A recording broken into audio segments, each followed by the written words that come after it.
তো আপনারা সবাই জানেন যে মাননীয় প্রধানমন্ত্রী শেখ হাসিনা পদত্যাগ করছে, মাত্র 2 দিন হয়েছে। এই 2 দিনের মধ্যে কিছু সাধারণ পাবলিক কি বলতেছে জানেন? আমি অনেকের মুখে এই কথাটা শুনছি যে আমাদের মাননীয় প্রধানমন্ত্রী শেখ হাসিনা অনেক ভালো ছিল।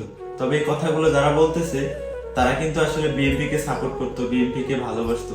তারা চাইতো যে বিএনপি দল ক্ষমতায় আসুক, কিন্তু বিএনপির কর্মকর্তারা এই 2 দিনের মধ্যে যা করতেছেন আপনারা, এটা আসলে ঠিক করতেছেন না।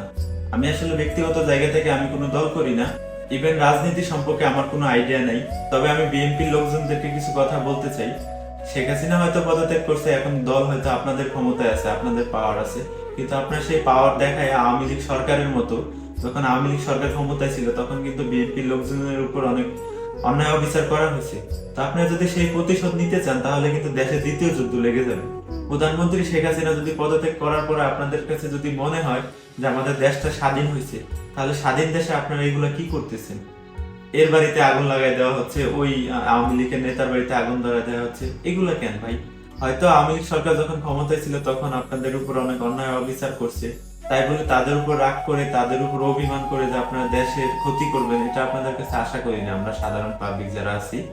তো আপনাদের কাছে একটা রিকোয়েস্ট থাকবে, আওয়ামী লীগ সরকার হয়তো খারাপ কিছু করছে, ভালো কিছু দিতে পারেন এই সাধারণ মানুষকে, আপনারা ভালো কিছু করে মানুষকে দেখাই দেন। সবাই ভালো থাকবেন, আল্লাহ হাফেজ।